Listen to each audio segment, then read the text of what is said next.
Alas 12 ba dito? Alas 12 dito? Alas 12 na tayo ron. Okay. Hello mga guys, mga ma'am, sir.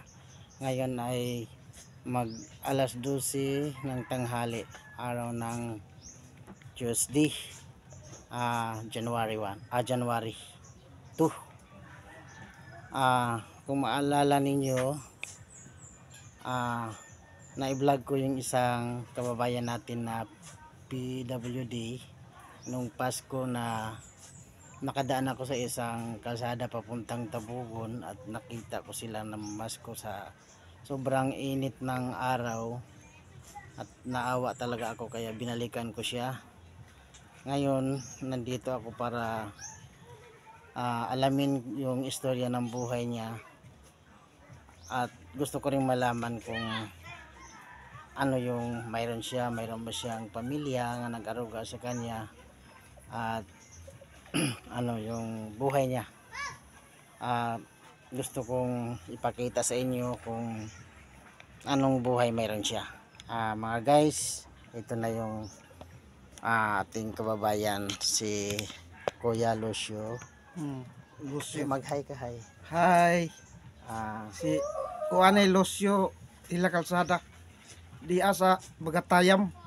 Cebu. Sugod. Sugod, Cebu. Cebu. Ngayon sir, gusto kong malaman kung ano yung ginagawa mo na palagi sa iyong pang-araw-araw na buhay. Wala gyud taong koy kuan kay di mo ko kapangwarta. Wala di ka kapangitag kwarta tungod sa imong kalagayan na. Tungod nga disabled ko. Tungod sa iyang kahimtang mga kababayan na di siya makalakad. At balita ko sir, yung paglabas mo doon sa highway, mayroon akong napansin na isang taong nagtutulak sa iyo. Ano mo yun? Ang kuan maoy mo duot sa wheelchair o kanang manaygon mi. Unya unsa may pala to imo tong isilduan? Ako lato siyang silduan Para lang para naay makatuod nako. Tapos kumusta man ang inyong kinabuhi diri sir kanang inyong pag-adlaw-adlaw nga kuan sama sa pagkaon, bugas, sudan? Man mo mangita ana para sa atong pag-adlaw-adlaw nga kinabuhi. Ang akong kuan manghod maoy mag kuan taon nanarbaho nga nagpabuwan. Unsa man siya sir, kanang dalaga na siya o Minyo na. minyo na? Duha ka buok anak. Duha ka buok anak niya, wala siya ba na? Wala. Kay kanang nagbuwag-buwag yun. Sa primero pinakasla nagbuwag. Unya sunod ikaduha ko kita kaipon nagbuwag na. Nagbuwag sad unya duha ka buok ilang anak. Duha puro laki. Unya kanang duha ka anak niya, unsa man dagko na siya, pila may edad na mga bata? Kaning Kuan man na grade 10 nam nang usa. Dako na. Dako. Libin o mahapit na magdalaga. Kuan na laki. Laki. Pulos na laki. Unya wala siya magkalisod na sa kanang pagpalit og school supply, mga pagkaon, balon ana. Kisa man siya rin nag-provide ana. Tanan. iso dong ay. Lisod ay pero kuanan raman sa apuhan dito sa kuan Sa pikas dito nga sa Mandawi mo'y nagmuhatag usayo allowance. Pero lagi na sila dili sa inyo. naa na din sa Bagatayam. Unsa po trabaho sa imong igsuon sir? Babae na imong igsuon? Nagpamid lang. Midra yan trabaho. Medra. City Mill ang buwan. City Mill ang buwan. Unya kanang City Mill kaon pa na sa inyong budget sad para sa inyo ha. Para Para bugas inyo tanan. Bukod ana sir kanang wala na may lain source of income nga para kuan kanang madugagan ang kanang City Mill nga income niya kay karon panahon na lisod kayo. Wala man kay ang kuan sa doon tao manguan unta ko kuan manguan unta ko ba manahe. Pero og kuan dinalian gani ay ako la ipasas lain kay di man madali na ko og tahi nga kanang tahi Nahi pud kasi unsa man klase ng kontay? kanang sapatos. Mga sapatos ani may ani Imong sapatos. Okay. Mo sa day mong sidline. Nga tag tintaray akong pangayo ug kanang 30 pesos.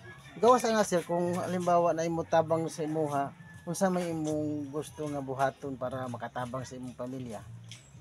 Ako na lang pa nang ikundong oy. Og na ay makatabang nako Mura gyud ka. nga Halimbawa na imo hatag nimo Oh, puhunan nga. oh. O sir, ginakoy ngani kwarta o unsa may imong buhaton ganaon sa imong ganahan, magtindahan ba ka o magtukod ba og shop nga sapatos. Nga na ba unsa may imong pangandoy nga para matabangan imong igsuon sa kanang inyong panginahanglanon sa inyong pang-adlaw-adlaw. og ingon nga na ay makatabang nako nga kuan magkuan lang kog shop Shop sa sapatos. sapatos. Oo. O tindahan, dili ka ganag tindahan. O tindahan sad. Oo nya. Kini yuta diri sir inyohan ni. Amo inyohan gini gid siya. amo ani. Ya nakita na ko sa inyong balay sir. Pila Oh, naman ni katuig nga ing Pag ani siya. Oo, inani wa na. gyud Dugay naman ni dong. dugay na Dugay na ni kay siya. Oh, dugay na nga. Manggid na inani kuan na. gapon. Naguba na gayang tao ning Oh, nagguba nang ganun. kuan dayon saog. Mo ni mga kababayan ang lang sitwasyon diri kani ilang balay. Kuan ra gawa ra sa kahoy tapos di nila mapagawa tungod kay wala gid sila sapat nga income. Mao ni mga kababayan ang ilang balay puro kahoy ra ang dapat pero di gid nila mapahuman. Ug ang ilang sulod mga kababayan mao ni ang sistema nila ano siya. Dayon pila mo ka buok diri nagpuyo ning balaya. Kuan. Lima mi daw. Up, lima me da sa akong igsuon katong Kon nga duha buok. Pag umangkon duha ka buok niya ito magsuon di sinanay. oh. Nya sinanay wa na po iba na. Wala na patay Wala naman na. akong papa. Patay na imong papa. So luoy gyud sad ang inyong kahimtang sir no. Ay may tao na ay maluoy sa tuwa nga mo sponsor sa inyo ha. Bisag matagaan lang unta kagamay nga tindahan o shop para sa inyong panginahanglanon. Oo. Palihog lang kong panawagan sir sa atong mga kababayan na gustong muhatag og tabang sa inyo. Oh, ang kisa toy ganahan mo tabang ganako nang naaraman ko diri sa Sityo Tagaytay, Sitio Tagaytay, Bagatayam, Cebu. barangay Bagatayam. Mau Naamoy ikatabang nako. Oh, salamat kayo. magpasalamat ra ko. Sa inyo nga kuan. Mga kababayan, ang sitwasyon sa atong kababayan nga si Sir Lucio de la Calzada nga aking na bidyuhan nung Pasko diyon sa May Tabogon Highway. At ito yung katayuan nila mga kababayan. Kaawa-awa din talaga yung bahay nila, hindi nila matapos-tapos tungkol sa kawalan talaga. Ang naghanap buhay sa kanila mga kababayan ay yung kapatid lang niya na wala na ring asawa at may 2 anak. At ang trabaho mga kababayan na masukan lang ng katulong sa bahay at ang kanyang kita sweldo 7,000 lang per month.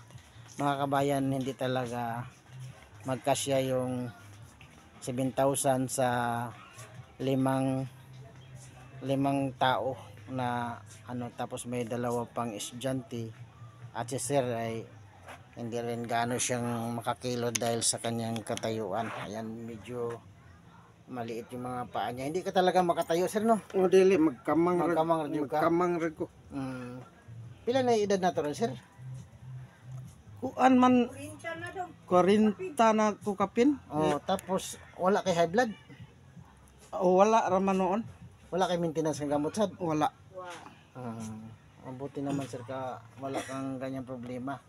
At sa siguro katingin ko lang kung mayroong mag-sponsor sa imuha kay tindahan lang siguro kay daplin man sa highway ang patayuan mo ng tindahan maliit tapos magtayo ka ng shop habang walang bumibili, nag-aayos ka ng sapatos para matulungan naman yung kapatid mo sa inyong income para sa inyong pamilya. At saka yung bahay nila mga kababayan talagang hindi magawa-gawa dahil yung kita ng kapatid niya kasyang-kasya lang talaga sa kaniyang mga pinapakain.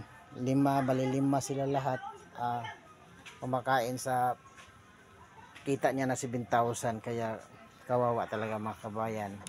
Kaya mga ma'am sir, sana po matulungan natin yung pamilyang ito para gumaan naman yung kanilang buhay. Dahil si nanay may edad na rin, hindi na rin siya gaanong makahanap buhay para makatulong. Ang inaasahan nila yung kapatid lang niya. Sir, yung kapatid mo, ano ba yun? Yung ilang taon na siya? Mga 30 na siya. Manghod siya, ni mo manghod siya. Oo, mga 30 na siya. Mga 30. Mga 30. Tapos babae siya, no? Oo, babae. Sige sir, sana po mayroong mag-sponsor sa iyo na matulungan ka kahit mabago mo lang ng konti yung takbo ng buhay ninyo, ano? Sige. Mga kabayan, thank you so much. Sana mapanood itong video na to at matulungan natin sila Sir Lucio de la Calzada, no? Sige, thank you so much. Bye bye. Sana mapanood itong video na to.